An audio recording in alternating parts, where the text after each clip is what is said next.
स्वागत है आपका हमारे चैनल वेल्थ क्रिएटर में। दोस्तों आज हम यहाँ पर बात करने वाले हैं हीरो मोटो कॉर्प लिमिटेड के बारे में। दोस्तों जैसे कि आप देखते हैं यहाँ पे करंट प्राइस चल रहा है 2795 का। बहुत सारे लोग यहाँ पर कमेंट कर रहे थे सर हीरो मोटो कॉर्प के ऊपर यहाँ पर वीडियो बना दीजिए। ठीक है, जैसे कि आपको पता है कि 3600 3500 के लेवल यहाँ पर टच करके स्टॉक 2700 रुपये या फिर आप बोल सकते हो 2650 रुपये का यहाँ पे लेवल्स भी इसने टच किए स्टॉक ने, और कोई बहुत ज़्यादा इसके अंदर तेज़ी दिखाई नहीं दे रही। ठीक है, जबकि पूरा मार्केट भाग रहा है और मिड कैप स्मॉल कैप सब स्टॉक की बात करें तो काफ़ी हद तक जो अच्छे स्टॉक हैं वो भाग रहे हैं, पर हीरो मोटर कॉर्प यहाँ पे भागता हुआ नहीं दिख रहा, कुछ भी इतना ज़्यादा पोटेंशियल दिखाई नहीं दे रहा।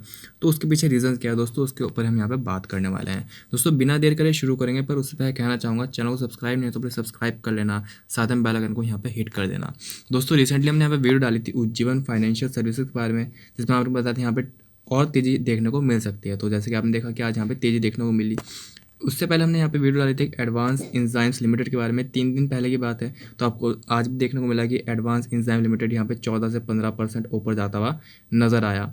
ठीक है, तो अगर आपने ये दो वीडियो नहीं देखी तो ऊपर आई बटन पर क्लिक करके आप ये वीडियो भी देख सकते हैं। और सारे दोस्तों कहना चाहूँगा मैं ये वीडियो बना रहा हूँ यहाँ पर, ये सिर्फ नॉलेज पर्पज़ के लिए है। ठीक है, यहाँ पे बाइंग और सेलिंग की कोई भी रिकमेंडेशन नहीं है। पहले आप अपना खुद ड्यू इंटेलिजेंस करना, उसके बाद यहाँ पे बाय सेल जो भी करना है वो कीजिएगा। मैं सिर्फ यहाँ पे आपको नॉलेज दूंगा कि हीरो मोटर कॉर्प यहाँ पे रन क्यों नहीं कर रहा है, क्या रीजंस हैं।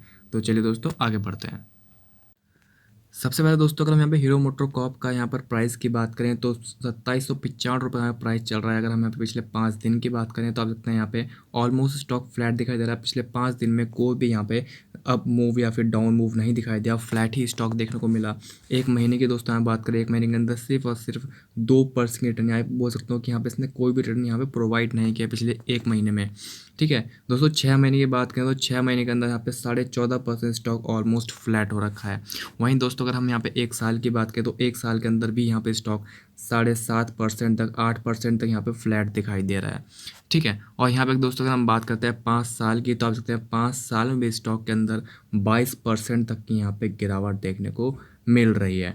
ठीक है, तो आज हम इस वीडियो में यही देखेंगे कि आखिर ऐसा क्या है स्टॉक की पिछले 5 साल में भी नहीं भाग रहा, एक साल में भी नहीं भाग रहा, कुछ भी यहाँ पे पोटेंशियल दिखाई नहीं दे रहा है। और चलिए दोस्तों आगे बढ़ते हैं।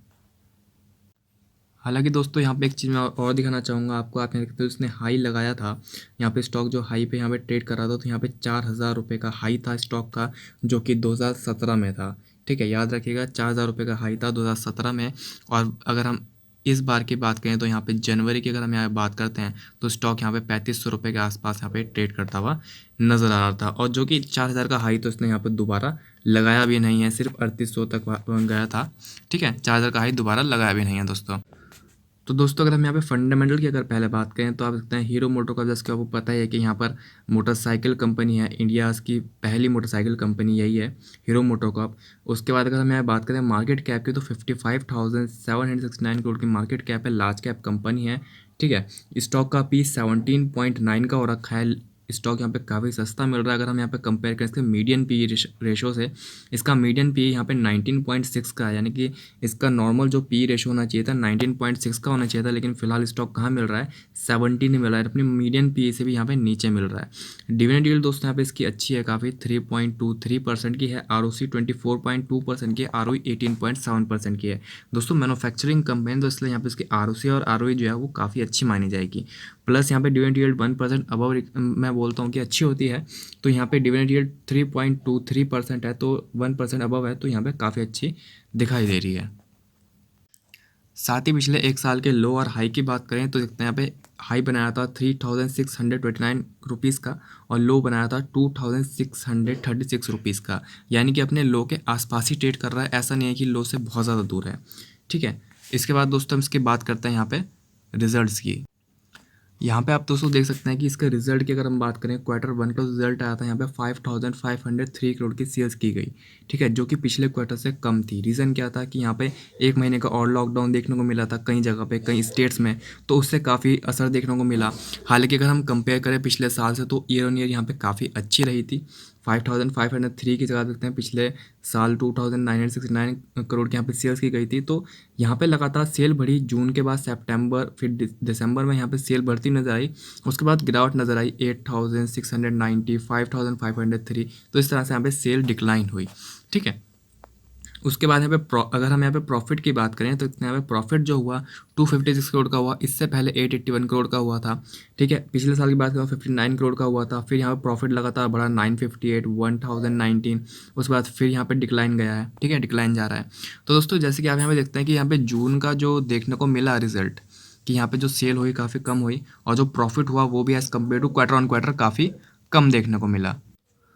तो अगर यही चीज़ हम देखें कि जो आने वाला इसका रिज़ल्ट है क्वार्टर 2 का, तो वहाँ पे क्या एक्सपेक्टेशन करी जा रही है, मतलब क्या लग सकता है कि कैसा यहाँ पे जो सेल्स हैं या फिर यहाँ पे प्रॉफिट है वो कैसा परफॉर्मेंस कर सकता है, तो वो मैं आपको दिखाता हूँ। तो दोस्तों जैसे कि आपको मालूम है कि यहाँ पर पता चलता है कि किस टाइप का यहाँ पर सेल हो रही है, उससे यहाँ पे देखने को मिलता है कि यहाँ पे अप जाएगा रिजल्ट या फिर डाउन जाएगा। तो जुलाई की अगर हम बात करें सेल्स की, तो जुलाई 2021 में यहाँ पे जो टोटल सेल की गई 4,54,398 यहाँ पे यूनिट सेल की गई। यूनिट्स में क्या क्या आता है यहाँ पे, मोटरसाइकिल, स्कूटर, डोमेस्टिक, एक्सपोर्ट, सबका टोटल लगा के यहाँ पे 4,54,000 के अप्रॉक्सीमेटली यहाँ पे सेल की गई। ठीक है, जो हालांकि इससे पहले अगर हम साल की बात करें जुलाई 2020 की, तो यहाँ पे 5,20,000 के यहाँ पे सेल्स थी। तो आप देखते हैं जो इसकी सेल हुई जुलाई के मंथ में वो 12% डाउन देखने को मिली। यहाँ पे हीरो मोटर कॉर्प की ही बात हो रही है। ठीक है, तो यानी कि आप देखते हैं कि एक महीना तो बर्बाद हो गया, जुलाई जो था इसका बर्बाद हो गया 2021 का, यानी कि पिछले साल के कंपेयर में यहाँ पर सेल जो थी काफ़ी कम देखने को मिली, यानी कि 12% डाउन। ठीक है, इसके बाद अगर हम यहाँ बात करते हैं अगस्त की, उसके बाद अगस्त की यहाँ पे सेल आई। ठीक है, हीरो मोटर कॉर्प की अगस्त की सेल आई। तो सेल में क्या हुआ यहाँ पर आप देखते हैं कि 2021 की अगर हम इस साल की बात करें अगस्त की सेल्स की, तो 4,53,000 की यहाँ पर यूनिट सेल की गई, जो कि पिछले साल की बात करें तो 5,84,456 यूनिट सेल की गई थी। तो यानी कि डिफरेंशिएशन जो आ रहा है वो -22.34% का आ रहा है ईयर ऑन ईयर में।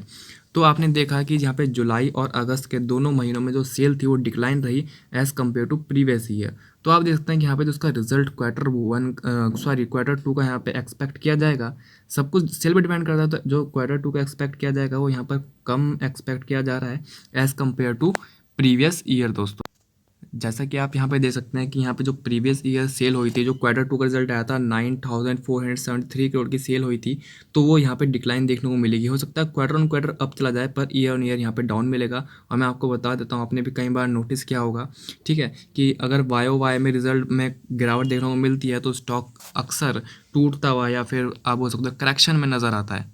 ठीक है, और फिर उसी हिसाब से प्रॉफिट की बात करें तो 958 करोड़ का प्रॉफिट था पिछले साल, और इस साल जो प्रॉफिट एक्सपेक्ट किया जा रहा है वो एक्सपेक्ट किया जा रहा है कि पिछले साल से यहाँ पे कम ही देखने को मिल सकता है।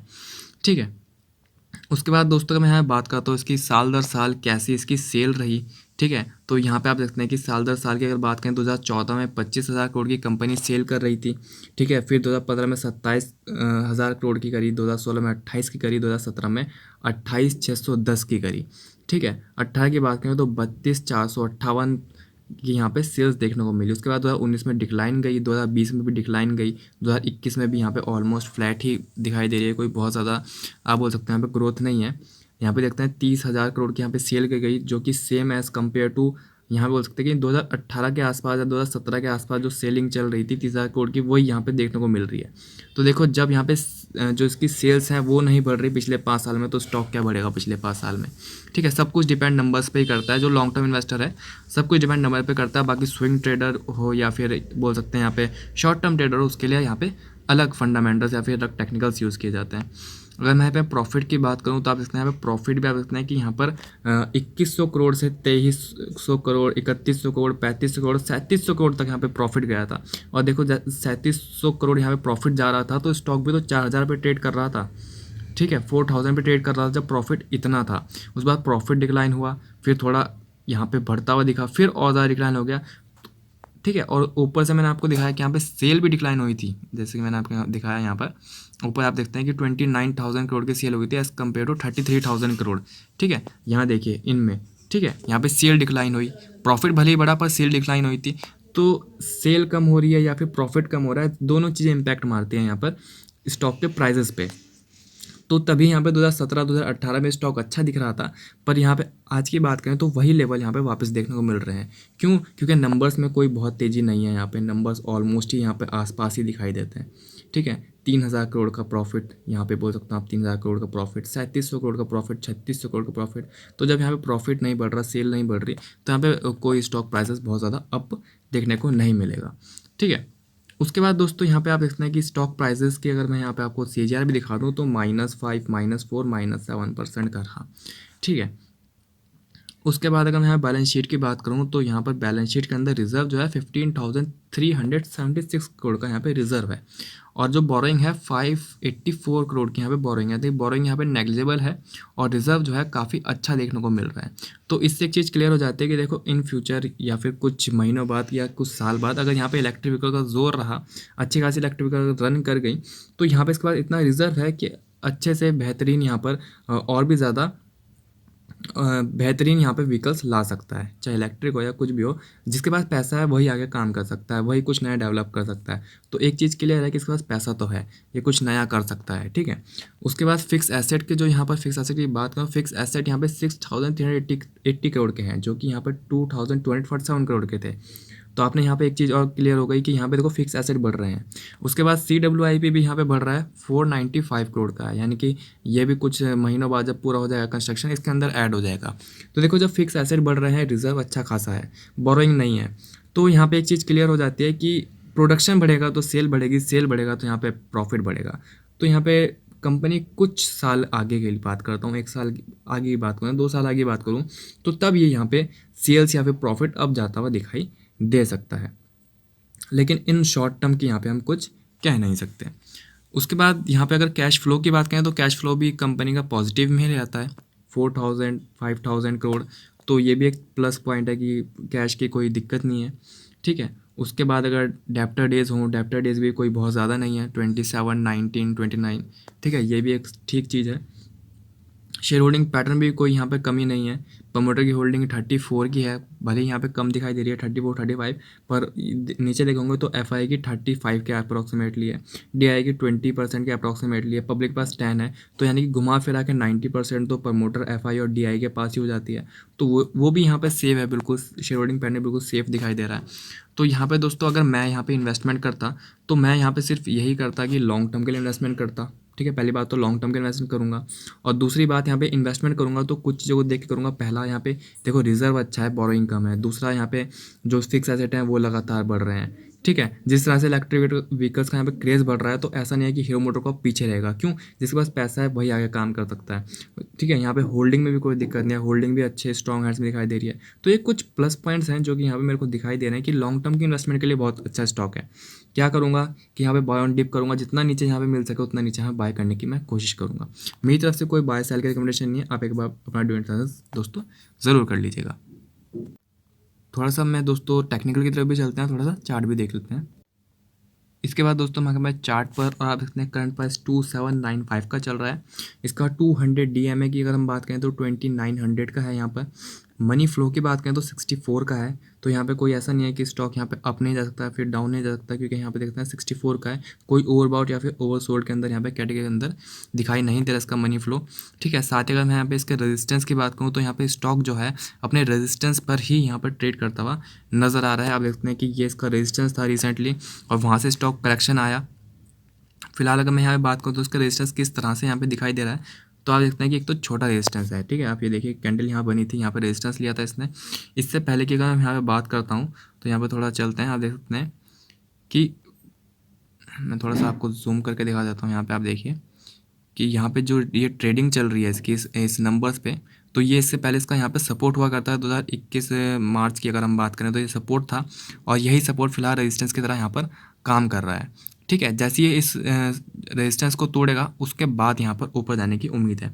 हालांकि आप अगर मैं यहीं पे इसको रख देता हूँ तो आप देखते हैं यहाँ पर कुछ चीज़ें दिखाऊंगा आपको। ये देखिए, एक तो ये यहाँ पर सपोर्ट लिया था, फिर यहाँ पे इसने कई बार सपोर्ट लेने की कोशिश करी, उसके बाद स्टॉक काफ़ी नीचे आ गया और फिलहाल यहाँ पर रेजिस्टेंस ले रहा है। तो यही यहाँ पर बनता है कि यहाँ पर रेजिस्टेंस को अगर ये तोड़ता है स्टॉक तो यहाँ से ऊपर जाने की उम्मीद बिल्कुल है।